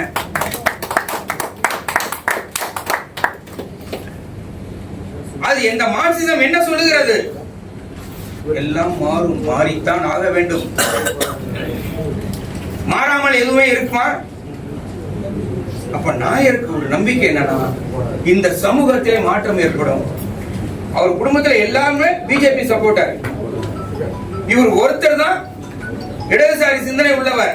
அண்ணன் தம்பியோடய சேர்ந்து அவர் பேசினான். அவங்க பிரதர்ஸும் எனக்கு தெரியும், அந்த ஃபேமிலியும் எனக்கு தெரியும். அப்போ இவர் கடைசி வரையில, அந்த கடைசி அவர் அடிக்கிறது வரையில என்னன்னா, defending the left front government of Kerala. அவரு கடைசியா அதை அடிச்சு கன்வே பண்றாரு. ஏன்னா அவங்க ஃபுல்லா பாவர்ட்டி அலிவேட் பண்ணிட்டான்னு செய்து வந்தது பாத்தீங்களா? அதாவது அதாவது உலக நாடுகளோட தான் ஒப்பிடணும் கேரளாவையும் தமிழ்நாட்டையும். இந்தியாவில் வேற எந்த மாநிலத்தோடு ஒப்பிட முடியாது. கேரளாவும் தமிழ்நாடும் ஸ்காண்டினேவியன் கண்ட்ரிஸ் என்று சொல்லப்பட நார்வே அது மாதிரி நாடுகளோட தான் ஒப்பிடணும், ஸ்பெயின் இது மாதிரி நாடுகளோட. கேரளாவில் என்னது என்ன சொல்லுவீங்க, முழு பாவர்ட்டி, அதுக்கு இங்கிலீஷ்ல ஒரு வார்த்தை இருக்கு, எக்ஸ்ட்ரீம் பாவர்ட்டில இருந்து பீப்புளை ரிமூவ் பண்ணிட்டாங்க. இப்ப கேரளாவோட வீடு இல்லாதவர்களே இல்லை. அது அவர் கடைசியா போட்டார் Facebookல see the difference, this is the left front government சொல்லி அதுதான் அவர் கடைசியா போட்டது. 10% எல்லாருக்கும் வீடு. அந்த வீட்டை பார்த்துட்டு எனக்கு ஒருத்தர் போட்டோ எடுத்து அனுப்பியிருக்காரு. 5 ஸ்டார் ஹோட்டல்ல ஒரு ரூம் எப்படி இருக்குமோ அப்படிப்பட்ட ரூம்ல கேரளாவில் பிறந்த ஏழை வாழ்கிறான். இதுதான் நான் போட்ட கடைசி போஸ்டிங், Facebook போஸ்டிங். அப்ப நாம வந்து கத்துக்க வேண்டிய ஒரு விஷயம் என்னன்னா, நான் வந்து அதுக்காக நீங்க எல்லாரும் மார்க்சிஸ்ட் ஆயிருங்க, எல்லாம் மார்க்சிஸ்ட் கட்டி போட்டு கேன்வாஸ், ஒரு கொள்கை நிலைப்பாடு எதுலயும் இருக்கணும். இன்னைக்கு தமிழ்நாடு என்ன ஆயிடுச்சு பாத்தீங்கன்னா, தமிழ்நாட்டை யாரும் ஒண்ணும் பண்ண முடியாதுன்னு நினைச்சிட்டு இருந்தோம். பெரியார் பூமி, இந்த பூமி மதச்சார்பற்ற தன்மைக்கு உதாரணமாக இருக்கிற பூமி நினைச்சப்ப என்ன ஆகி போச்சு? எங்க வேணாலும் சொல்லு, எங்க வேணாலும் தீபம் ஏத்தலாம், உங்க வீட்லயும் ஏத்தலாம், என் வீட்லயும் ஏத்தலாம், மலையில எந்த பக்கம் வேணாலும் ஏத்தலாம். அது நம்பிக்கையின் அடிப்படைன்னு சொல்லிட்டா நம்ம யாரும் கேள்வி கேட்க மாட்டோம். அப்போ இன்னைக்கு ஒரு தேவை இருக்கிறது. ஒரே ஒரு உதாரணம் மட்டும் சொல்லிடுறேன். ஏன்னா நமக்கெல்லாம் ஸ்டாப்பிங் ப்ராப்ளம் இருக்கு. தொழிலாளர் சட்டம்னு ஒண்ணு கொண்டு வந்திருக்காங்க பாத்தீங்களா? நான் அந்த முழு டீடைல்ஸ் பேச நேரம் இல்ல. அதாவது 44 சட்டங்களை 29 ஆக்கி 20 சட்டங்களை 4 கோடு ஆக்கிட்டாங்க. கோடுக்கு லாவுக்கு என்னங்க வித்தியாசம்? அடிப்படையில code is an executive order, law is legislated in the floor of parliament or in the floor of assembly. வித்தியாசம் புரியுதா உங்களுக்கு? எல்லாத்தையும் மாத்திட்டாங்க. ஒரே ஒரு விஷயம் மட்டும் நான் சொல்லிடுறேன். இந்த சங்கம் அமைக்கிறதுனா என்ன? ஆர்டிகல் 19(1)A சொல்லியிருக்க உரிமை. 7 பேர் இருந்தா ஒரு சங்கம் அமைக்கலாம். ஆனா இப்ப என்ன சொல்லுது தெரியுங்களா? தொழிலாளர் 4 தொகுப்புகள்ல சங்கம் அமைக்கிறதுக்கு உரிமை எப்படி தெரியுங்களா? 10% இருக்கணும், குறைஞ்சது 100 பேர் இருக்கணும். ஆனா நம்ம ஊர்ல தொழிற்சாலை எவ்வளவு இருக்கு? 10ல இருந்து 20, 20ல இருந்து 40, 100. அதோட சேர்த்து இன்னொரு சட்டம், ஒரு தொழிற்சாலையே 100 பேர் இருந்தால் மூட முடியாது. அது தெரியுங்களா? கொஞ்சம் படிங்க. எல்லாம் ஹிந்துலயே வந்திருக்கு, நல்ல சென்டர் பேஜ்ல ஹிந்து நல்ல ஆர்டிகல் வந்திருக்கு, இங்கிலீஷ்லயே வந்திருக்கு. ஒரு தொழிற்சாலையில 100 பேர் இருந்தா மூட முடியாதுங்க. அரசாங்கத்தோட பேச்சுவார்த்தை நடக்கணும், முக்கூட்டு மாநாடு. இப்போ நம்முடைய தொழிலாளர்களின் நண்பராக இருக்கிற நம்முடைய நலம் விரும்பி திரு மோடி அவர் என்ன பண்ணிட்டாருன்னா, 300 பேர் இருந்தாவே மூடிட்டு போயிடலான்ட்டார். இப்ப இதுல ஒரு கணக்கு இருக்கு, என்னன்னு தெரியுங்களா? 90% தொழிற்சாலைகள் எப்படி இருக்குன்னா 100ல இருந்து 290 பேர் இருக்கிறதா. இந்தியாவில் இருக்கிற 90% தொழிற்சாலைகள் 290 பேர் இருக்கிறவங்க தான் 90%. அப்ப ஒரு பெரிய ஆபத்து வந்திருக்கிற பொழுது தோழர் நாயரை போன்றவர்கள், சரியா, இது வந்து பொதுவா சென்ட்ரல் கவர்மெண்ட் எம்ப்ளாயிஸ் இப்ப என்ன ஆயிடுச்சு? நம்மளாம் என்ன நினைச்சிட்டு இருந்தோம்? ஓல்டு பென்ஷன் ஸ்கீம் ரொம்ப safe, we are very safe. New பென்ஷனுக்கு போராட வாங்கினா நம்மளால என்ன சொன்னாங்க? செக்ஷன்ல ஞாபகம் இருக்கா? ரவி எல்லாம் நம்ம தோழர்கள் போனவங்களுக்கு எல்லாம் ஞாபகப்படுத்தி பாருங்க. அண்ணே நமக்கு தான் நல்ல பென்ஷன் இருக்கானே, எல்லாம் இப்ப வந்த பசங்களுக்கு தானே நியூ பென்ஷன் தான். ஆனா இப்ப என்னாச்சு? ஓல்டு பென்ஷனுக்கு வடிவேல் பாசையில என்ன சொல்லுவோம்? வேலிடேஷன் ஆஃப் பென்ஷன் ஆக்ட் கொண்டு வந்து அது 8வது சம்பள கமிஷன் டேர்ம்ஸ் ஆஃப் ரெஃபரன்ஸ்க்கு வந்துருச்சு. இப்ப என்ன ஆகி போச்சு? சர்வீஸ்ல இருக்கவங்களுக்கு என்ன பென்ஷன், அந்த பென்ஷனுக்கு அவர் டேர்ம்ஸ் ஆஃப் ரெஃபரன்ஸ் என்ன பேரு? அன்ஃபண்டட் நான் கான்ட்ரிபியூட்டரி பென்ஷனுக்கு என்ன ரிவைஸ் பண்ணனும்னு டேர்ம்ஸ் ஆஃப் ரெஃபரன்ஸ் இல்ல. அதோட எகனாமிக் காஸ்ட் என்னன்னு பாரியா? இவனுக்கு கொடுக்கறனால எவ்வளவு செலவு அதை மட்டும் பாரு. அதுவும் அன்ஃபண்டட். நான் அதுக்கெல்லாம் எக்ஸ்பிளேஷன் நிறைய இருக்கு, நான் அதுக்கெல்லாம் போல. அதே மாதிரி பென்ஷனருக்கு ரிவைஸ் ஆகணும் எங்கேயாவது ஒரு வார்த்தை இருக்கா? 6ஆவது சம்பள கமிஷன் 7ஆவது சம்பள commission the pay commission will look into the pay and allowances of the employees and also the pensioners. இப்ப அது மாதிரி வார்த்தையே இல்ல, அந்த வார்த்தையே இல்ல. அப்ப என்ன அர்த்தம்? எக்ஸிஸ்டிங் எம்ப்ளாயிஸ்க்கு ஆபத்து வந்துருச்சு, ரிட்டையர் ஆனவங்களுக்கு ஆபத்து வந்துருச்சு. அப்போ ஒரு புதிய சூழ்நிலை, தொழிலாளி வர்க்கம் என்ற முறையில் தொழிலாளர்கள் இனி போராட முடியாத நிலை வந்துருச்சு. சென்ட்ரல் கவர்மெண்ட் எம்ப்ளாயிஸ் சம்பள கமிஷன்ல டேர்ம்ஸ் ஆஃப் ரெஃபரன்ஸ் மாத்தி போட்டு என்ன ரிவிஷன் வருங்கிறத பத்தி எந்த விதமான உறுதிமொழியும் இல்லாத ஒரு புதிய சூழ்நிலையும் வந்து விட்டது. சமூக வாழ்க்கையும் சிக்கலாகி விட்டது. நல்லா ஞாபகம் வச்சுங்க. தொழிலாளி என்ற முறையில, மத்திய அரசு ஊழியர் என்ற முறையில, ஒரு சமூகத்தின் பங்காளன் என்ற முறையில, ஒரு உறுப்பினர் என்ற முறையிலும் நமக்கு இன்னைக்கு பிரச்சனை இருக்கிற பொழுது நாயர் போன்ற வீரர்களை இழந்தது, நாயர் போன்ற ஒரு கொள்கையாளரை இழந்தது நமக்கு பேரிழப்பு என்று கூறிக்கொண்டு, தோழர் பிஜேசி ராயனுக்கு ஏன் படம் திறக்கிறீங்க யாரோ கேட்டாங்களா? ஏன் கேடி சிதனுக்கு படம் திறக்கிறீங்க யாரோ கேட்டாங்களா? ஒரே ஒரு வார்த்தையில பதில் சொல்லணும்னா, ராயனும் கேடி ஸ்ரீதரனும் நம்ம சங்கத்தோட தலைவரா இருந்தவர்கள். இது மேல ஏதாவது சொல்லணுமா? ராயன மாதிரி இங்கிலீஷ் எழுதி பார்த்திருக்கீங்களா? நாயருக்கும் அவருக்கும் தான் போட்டி. அவரு பிரசிடண்ட், நான் செக்ரட்டரி. ராயனோட இங்கிலீஷும் பவர்ஃபுல் லாங்குவேஜ். அதே மாதிரி தோழர் பாலு சஸ்பென்ஷன்ல இருக்கும்போது அவரோட இருந்த உடனே இருந்த தோழர்களில் ஒருவர் ராயன். அதே மாதிரி கேடி ஸ்ரீதர், அவருக்கு தமிழிலும் பவர்ஃபுல் லாங்குவேஜ், இங்கிலீஷும் பவர்ஃபுல் லாங்குவேஜ். தெரியுமா உங்களுக்கு கேட்டி? அவர் எழுதுற லெட்டர் தமிழ்ல பேசினாலும், ஒரு அம்மா ஏஜியா இருந்தாங்க, இப்ப விஆர்எஸ் போயிட்டாங்க. அந்த அம்மா பேரு ஸ்னேகலதா. என்ன மேடையில பேசலாம், ஒரு மீட்டிங்ல திட்டிவிட்டார். அவரும் கொஞ்சம் உணர்ச்சி வசப்படுறார். ஒரு மீட்டிங்ல திட்டிவிட்டார். பேர்லாம் ஸ்னேகம், என்ன ஸ்னேகம், ஆனா பக்கத்துல போனா பாம்பு மாதிரி கடிக்கிற ஸ்னேக்ல தான். அவ்வளவுதான். அடுத்த நாள் நாங்க போனா அந்த அம்மா, ஐயோ ஏன்டா எனக்கு, நான் வந்து போனா அந்த அம்மா என்னட்டு ஆள ஆரம்பிச்சிருச்சு. என்ன துறை பண்ண நீங்க என்ன இப்படி எல்லாம் பேச, உதாரணத்துக்கு சொல்றேன், நேரம் இல்ல அதெல்லாம் பேசல. அதனால நம்முடைய தலைவர்களாக இருந்து வழிகாட்டியவர்கள். உங்களுக்கு தனிப்பட்ட முறையில் இந்த வெறுப்புலாம் காட்டவே கூடாது எப்பவுமே. அதை மீறிதான் ஒரு தலைவரை நாம் பார்க்க வேண்டும். அதான் குணம் நாடி குற்றம் நாடின்னு சொல்றோம். அதே மாதிரி தக்கார் தகவலார் என்பது எதை வச்சு பார்க்கிறோம்? தக்கார் தகவலார் என்பது எதை வைத்து பார்க்க முடியும் சொல்லுங்க. எல்லாரும் திருக்குறள் அவர்தான் அப்ப எச்சி துப்புனா அதை வச்சு கண்டுபிடிச்சிடலாமா? இல்ல. ஒரு மனிதன் நல்லவனா கெட்டவனா என்பது அவன் செய்திருக்கிற செயலை வைத்துதான் முடிவுக்கு வர முடியும்.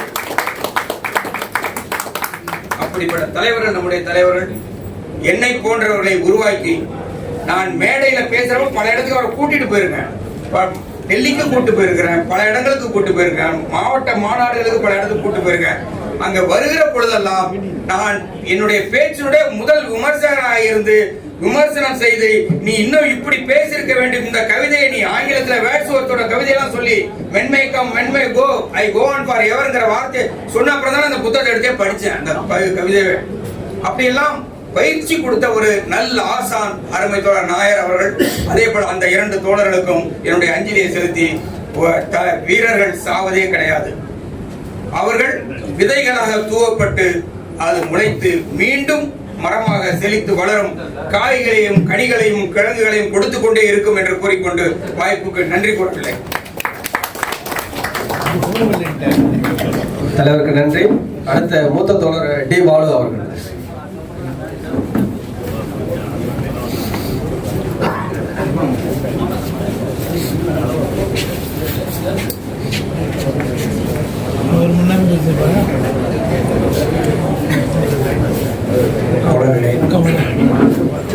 துரப்பாண்டியன் பேசினதுக்கு அப்புறம் பேசுறதுக்கு ஒன்றும் இருக்காது. அதுக்காக தான் நான் அவர் சொன்ன மாதிரி முதல்ல நீங்க பேசுறீங்க அப்படின்னு காரணம், அவர் பேசுறதுக்கு அப்புறம் மற்ற ஒன்றும் இருக்காது. 3 தோழர்களுடைய படத்தை அல்ல 3 பேரோடும் பழகக்கூடிய வாய்ப்பு எனக்கு கிடைத்தது. ராயன் மிகப்பெரிய தியாகங்களை செய்தார். 1973 76 வரைக்கும் சஸ்பென்ஷன்ல இருந்து, அதுக்கப்புறம் 2 இன்க்ரிமெண்ட் கட்டாகி அதுக்கப்புறம் ஆஃபீஸ்க்குள்ள வந்தார்.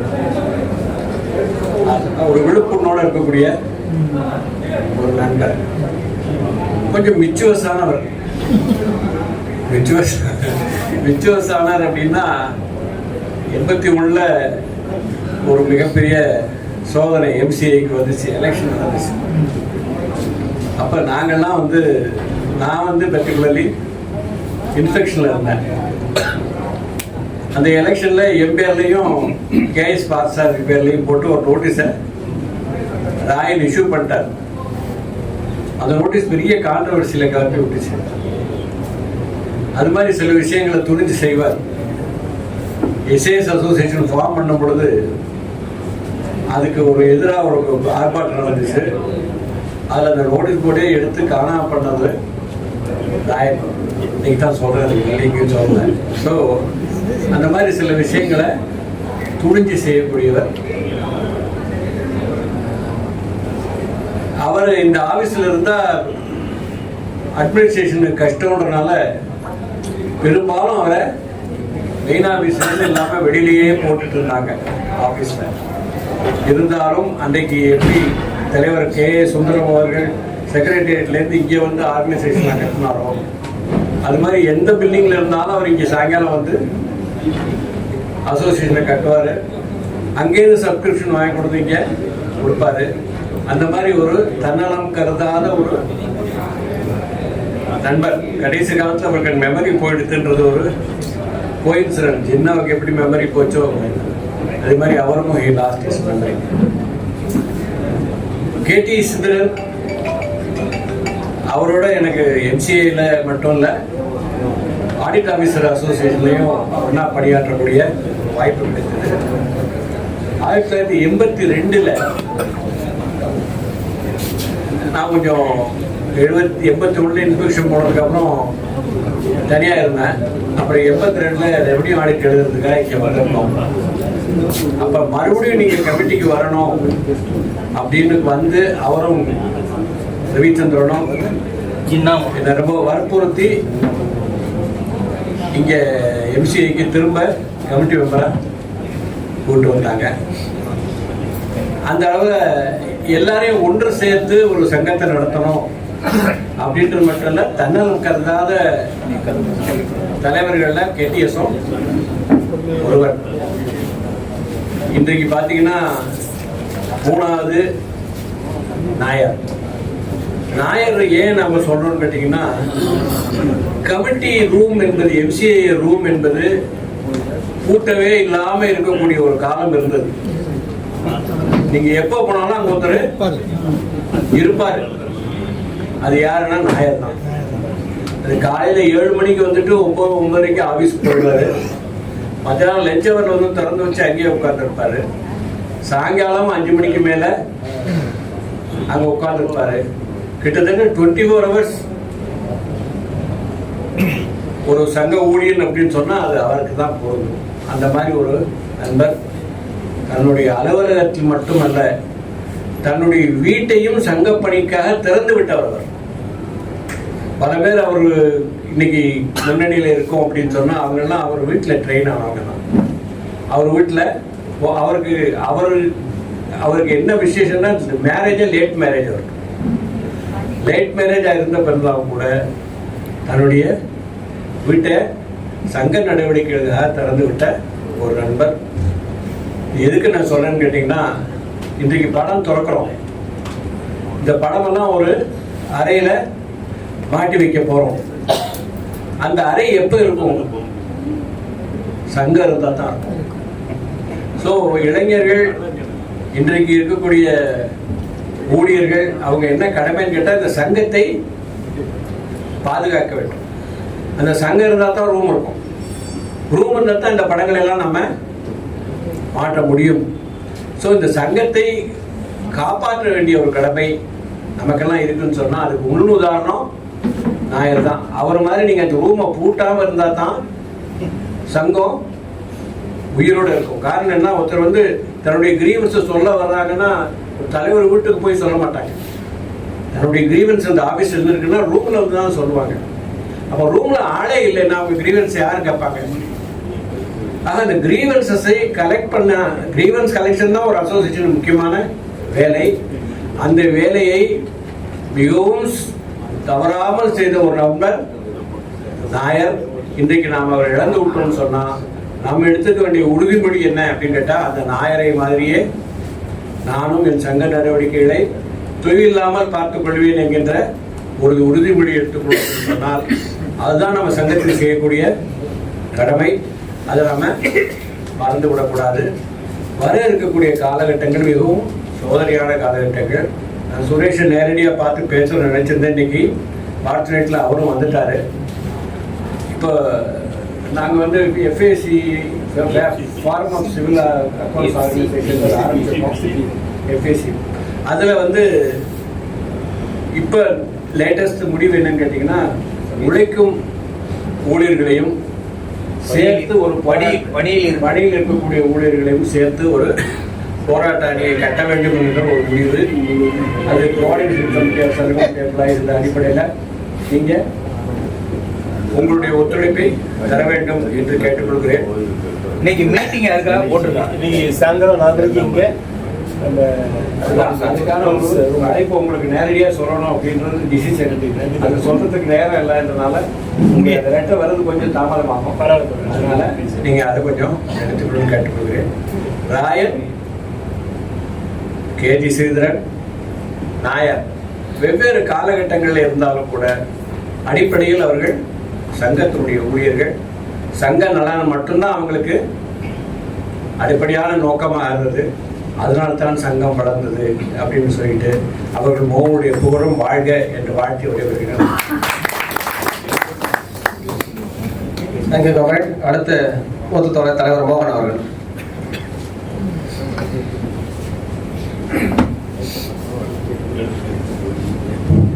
அன்புள்ள தோழர்களே, அனைவருக்கும் எனது பணிவான வணக்கங்களை தெரிவித்துக் கொள்கிறேன். PV நாராயண் நாயர், அவர் KT ஸ்ரீதரன், அவர் BJC ராயன், 3 பேரோடையும் ஒர்க் பண்ணக்கூடிய ஒரு வாய்ப்பு கிடைத்தவர்கள் நான்.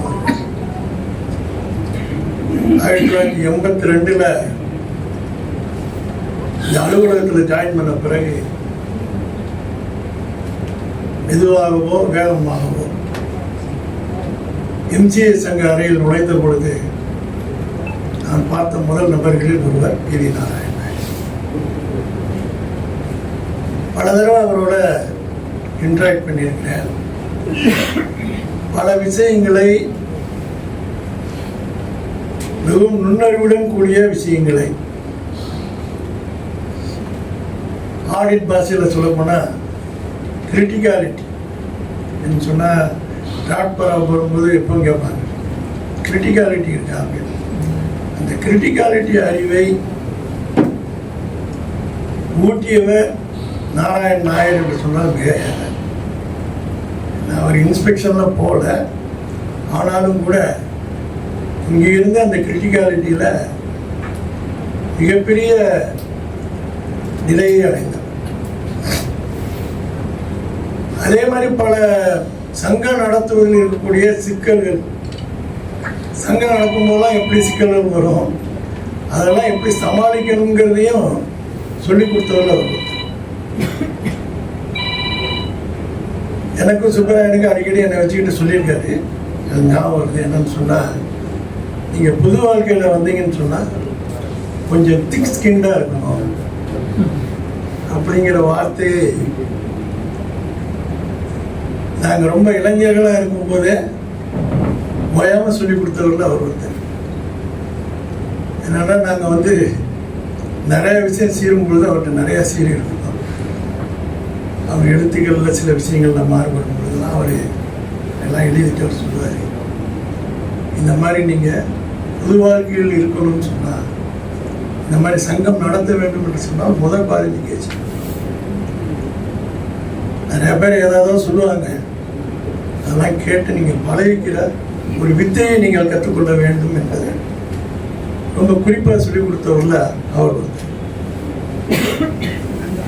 அதே மாதிரி நீங்கள் இப்போ சொல்ல போனீங்கன்னா ரொம்ப நெருக்கமாக எனக்கு வந்ததுன்னு சொன்னால், 2000 கமர்ஷியல் ஆடிட்டு அதில் ஒரு பெரிய கன்வென்ஷன் நடத்தணும். கன்வென்ஷன் நடத்தும்போது பேப்பர் எழுதி அவர்கிட்ட முதல்ல தான் நாயத்தை தான் காமிச்சேன். முடிவாக நான் சொன்னது என்னன்னு சொன்னால், நாட்டில் இருக்கக்கூடிய தனியார் கம்பெனிகள் கூட சிஎன்டிஜியோட பரிவியக்குள்ள வரணும் அப்படிங்கிற மாதிரியான ஒரு அழுத்தத்தை கொடுத்து எழுதிய அந்த பேப்பர் ரொம்ப நேரம் என்னோட அதுக்கு ஆர்கியூ பண்ணிக்கிட்டு இருந்தேன். அதை எப்படி மாற்ற வேண்டும், எப்படி எழுத வேண்டும், எந்த மாதிரி ப்ரொஜெக்ட் பண்ண வேணும் அப்படிங்கிற ஒரு விஷயத்தை திருத்தி கொடுத்து அதுக்கப்புறம் அடுத்த நாள் வந்து கேட்க குட்டி இங்கே வந்திருந்தாரு, அவர்கிட்டையும் காமிச்சோம். அப்போ இந்த மாதிரி பல விஷயங்களை சிறுமைப்படுத்தியது, பல விஷயங்களை ஆக்கப்பூர்வமாக சொன்னாங்க, பல விஷயங்களை இனிஷியேட் பண்ணாங்க நாராயண நாயர். அதுக்கப்புறமா அவர் ஓய்வு பெற்ற பிறகு கூட என்னுடைய தொடர்பு அவரோட இருந்துக்கிட்டே இருந்துச்சு. அவருடைய பையன் இப்போ இல்லை, எனக்கு போயிட்டாங்க. என்வரான்மெண்டலுக்காக ஒரு சங்கம் ஆரம்பிக்கும் போது அவரை போய் பார்த்தோம். பார்த்த உடனே ரொம்ப என்கரேஜ் பண்ணி ஆரம்பிங்கன்னு சொல்லி ஒரு மகனையும் கூப்பிட்டு நீ இதில் இருக்கணும் அப்படிங்கிறதை வலியுறுத்தி அவரை டிராவல் பண்ண சொன்னால அவருக்கு மிகப்பெரிய முக்கிய பங்கு. இப்படி பல்வேறு விஷயங்களை சொல்லிக்கிட்டே போகலாம். அதாவது இந்த டிசிப்ளின் ப்ரொசீடிங்ஸை பல்வேறு பரிணாமங்களை காமித்து கொடுத்த ஒரு ஆசான் என்று சொல்லலாம். நான் ஒரே ஒரு விஷயத்தை மட்டும் நம்ம சொல்றோம், பல்வேறு பரிணாமங்கள் அந்த டிசிப்ளினரி ப்ரொசீடிங்ஸ்குள்ள இருக்கு, அந்த டிசிப்ளினரி ஆக்டிஸ் ரூல்ஸ்ல இருக்கு. அதை பல்வேறு பரிணாமங்களை அதை வந்து பெருசா போட்டு உடைச்சு சொல்லி கொடுத்த ஒரு ஆசான் என்று அவர்கள் குறிப்பிடலாம். இந்த மாதிரி பல்வேறு விஷயங்களை அவரை பற்றி சொல்லிக்கிட்டே போகலாம். அதே மாதிரி கேடி ஸ்ரீதரன், அதிகம் அவரோட ஒர்க் பண்ண அனுபவம் எனக்கு உண்டு. ரொம்ப வெள்ளந்தியானவர், பளிச்சுன்னு பேசக்கூடியவர், எதையும் முழுங்கி சொல்லாதவர். அதே மாதிரி சமரசமற்ற போக்கை அதிகார வர்க்கத்துடன் வந்து எடுத்து நடத்தக்கூடியவர். ஏனென்று சொன்னால் நெகோசியேஷனுக்கு அவர் பக்கத்தில் வச்சுக்கிட்டு கண்டிப்பாக பேசலாம். ஏன்னா மாற்றி பேசக்கூடிய ஒரு நபர் இல்லை. ஏனென்றால் அகில இந்திய துணைத் தலைவராக all India audit and accounts officers அசோசியேஷனில் அதிக காலம் என்னோட பயணித்தவர். பல நாளும் சென்னை டெல்லிக்கு என்னோட பயணத்தில் வந்தவர். ரொம்ப குடும்ப நட்பு மிக்கவர். அப்புறம் அவருடைய நடுவில் அவர் குடும்பம் சரியில்லாமல் போகும்போது கூட அந்த மருத்துவ அந்த ராமச்சந்திரால பக்கத்தில் பார்த்த எனக்கு அனுபவம் உண்டு. சொல்ல போனால் என்னுடைய நியாட்டு அதுக்கு முன்னால் ராமச்சந்திராலையும் சரி ஒரு குடும்ப நண்பராக அவங்க மனைவி அவங்க குழந்தைகள் அந்த மாதிரி ஒரு இதோட நட்போட விளங்கியவர். அதே மாதிரி பிஜேசி ராயன் நான் இந்த சங்கத்தில் வந்த பிறகு அவரை பற்றி 4-5 வருஷம் கேள்விப்பட்டுக்கிட்டே இருந்தேன். அவரை எனக்கு அறிமுகப்படுத்தினவர் என் முன்னால் அமைதியாக உட்காந்துருக்கிற சுப்பராயன் தான். ஏன்னா அவர் தான் என்னை 91 பிவி நரசிம்மராவை எதிர்த்து ரொம்ப காலம் ஸ்ட்ரைக்கெல்லாம் நிறுத்திட்டோம். பிவி நரசிம்மராவை எதிர்த்து ஒரு நாள் வேலை நிறுத்தம் நம்ம பண்ணோம். ஒரு நாள் வேலை நிறுத்தம் பண்ணும் பொழுது தணிக்கை பிரிவில் பெரிய அளவுக்கு அதை சக்ஸஸாக கொண்டு வரணும் அப்படிங்கிற அடிப்படையில் திட்டம் போடும் பொழுது சுப்பராயன் தான் என்னை, அப்போல்லாம் நாங்கள் சைக்கிளில் தான் போவோம். சைக்கிளில் இந்த கேகே நகருக்கு இந்த பக்கம் திருவள்ளூர் நகரா அது பாரதிதாசன் நகரில் அவர் வீட்டில் போய் என்ன கூட்டு போனார். 2 பேரும் தான் போய் பார்த்து பேசணும். ஏராளமான கேள்விகள் கேட்பாரு. அதே மாதிரி அவருடைய டிசிப்ளினரி ப்ரொசீடிங்ஸ், நாயருடைய டிசிப்ளினரி ப்ரொசீடிங்ஸ் ஒரு விஷயங்களை சொல்லுகிறது என்று சொன்னால் பிஜேசி ராயனுடைய டிசிப்ளினரி ப்ரொசீடிங்ஸ் எழுதி கொடுக்கக்கூடிய முறை வேறு முதலையான விஷயத்தை சொல்லிக் கொடுக்கும்.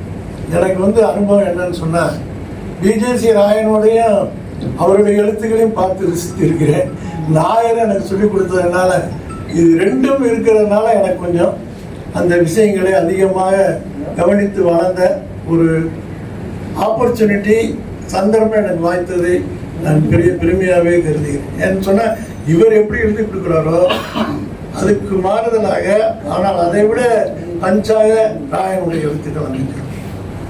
அந்த மாதிரி பல ஆடிட்டில் பல்வேறு சிக்கல்களை பல்வேறு நபர்களை வெளியே கூட்டிட்டு வந்த பெருமை பிஜேசி ராயன் அவர்களுக்கு. அப்போ இவர்கள் 3 பேரும் மிக பெரும் தலைவர்கள். கணக்கு தணிக்கை பிரிவில் ஒரு யாரோடும் ஒப்பிட முடியாத அளவுக்கு மிகப்பெரிய ஆளுமை மிக்கவர்களாக வந்தவர். ஆனால் இவர்கள் வந்த காலங்கள் இலாக்காவில் நீங்கள் பார்க்கணும். கடுமையான நெருக்கடி, அதிகார வர்க்கம் கோலோச்சிய பீரியடில் அந்த நாட்களில் பி.வி. நாராயண நாயர், பிஜேசி ராயன், கேடி ஸ்ரீதரன்.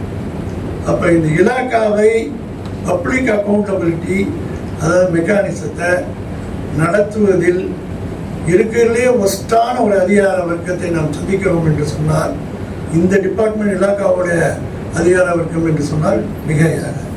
அப்போ அதை எதிர்த்து வீர சமர் புரிந்தவர்கள் இந்த 3 பேரும்.